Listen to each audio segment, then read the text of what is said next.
Case People versus Larry Lee. Good afternoon, Your Honor. Mary Tanha, Assistant Prosecuting Attorney. I'm at the people.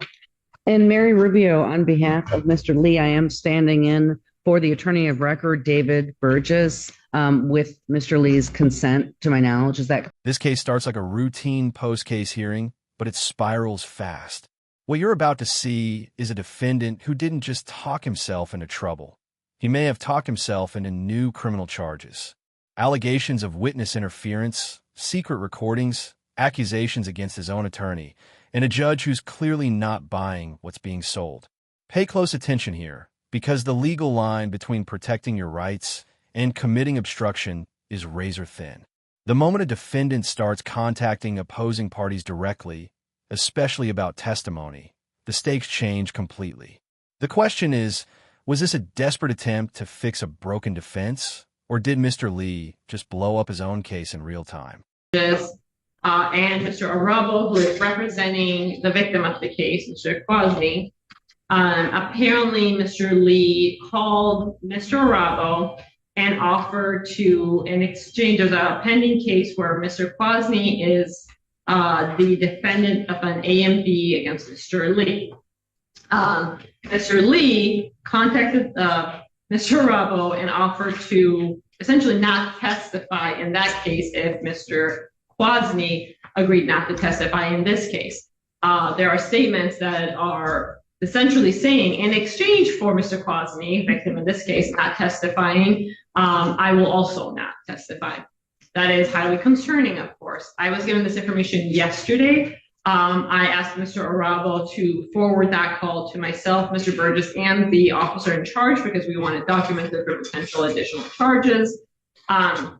But this all transpired yesterday. We got the recording as of this morning. With that said, of course, I think it's appropriate to have an adjournment. Mr. Burgess agrees with that. But does that recording indicate that? Yes, Your Honor.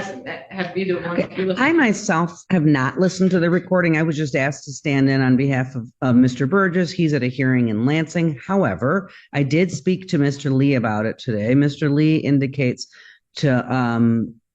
some of the content of the conversation to me. He also indicated, just FYI, that he himself recorded it. But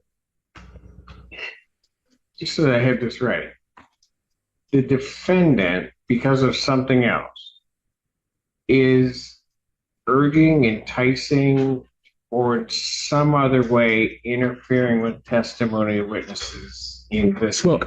I can't agree to that characterization because I haven't heard it. I don't know. Well, you want to listen to, because that's what I'm being told. But yes, I understand. I understand that is what's being presented. I also want to indicate that. Go ahead. I'm sorry. Mr. Lee has indicated to me some things. I have advised him to be careful of what he would want to say to Your Honor, but he seems to feel that he needed to make that phone call because he wants to move to have Mr. Burgess removed and he wants to get a different attorney. Mr. Lee has indicated to me he also wants to address the court. I again did advise him I would not go into the content of that conversation as there could be potential pending new charges. With that said, Mr. Lee, what is it you wanted to say?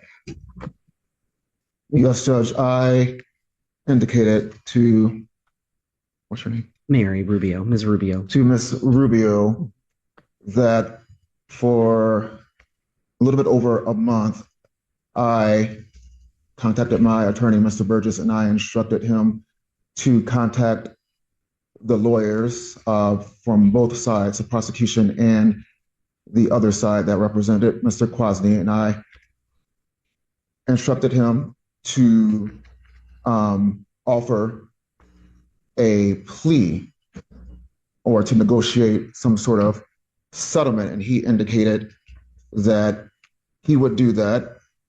He indicated that he had done that. He indicated that he had reached out to Mr. Arabo and the prosecutor regarding making some sort of plea agreement. Him and I discussed what that could be. And so now, fast forward yesterday, I contacted Mr. Burgess and I said, hey, have you reached out or have you heard anything from Mr. Arabo and the prosecutor? He said, and he indicated that he had not heard anything and that he had reached out to both attorneys multiple times. I knew that to be a lie. I suspected that to be a lie. And I knew that if I were to have him or to ask you to have him removed or substituted, that I would have to prove under Strickland versus Washington that he. I don't know. Are you a lawyer? I was. Mr. Lee, no. To my knowledge, no. So I knew that I had to prove that he was ineffective. I knew that I had to prove that our breakdown was egregious. So I recorded the call myself, and I called Mr. Arabo and I asked if Mr. Burgess reached out and discussed any sort of plea negotiations.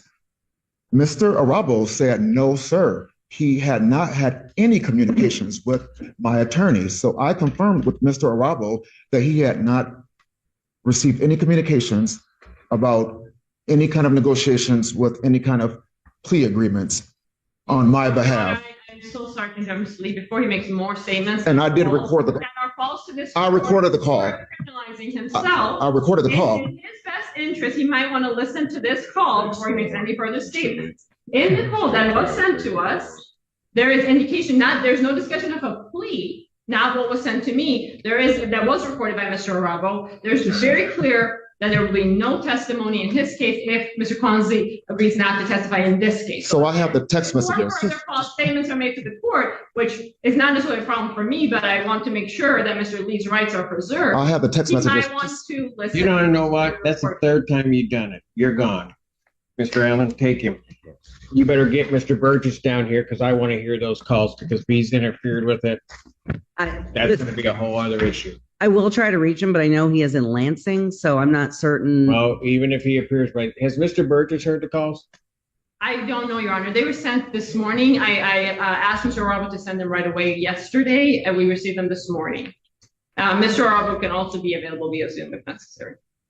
All right. Okay. I'm just letting you know that what I'm hearing is extremely disturbing. I completely understand that. And so I'm gonna give an opportunity for the defense to give me some explanation, but I'm inclined at this point, I'm gonna hold him in custody. I'm inclined at this point to revoke his bond. I understand. Okay. Okay. All right. Thank you. Thank you. What makes this hearing so serious isn't just the courtroom chaos, it's the legal implications. Allegations of interfering with witness testimony strike at the heart of the justice system. Even suggesting a trade-off of silence between parties can trigger bond revocation, custody, and entirely new felony exposure. The judge's reaction here is telling. You hear the shift from confusion to concern to outright alarm. Once the court believes testimony may have been tampered with, bond becomes a privilege, not a right. That's why the judge signals custody and revocation before the hearing even fully concludes. This case is a textbook example of how quickly things can unravel when defendants try to take legal strategy into their own hands.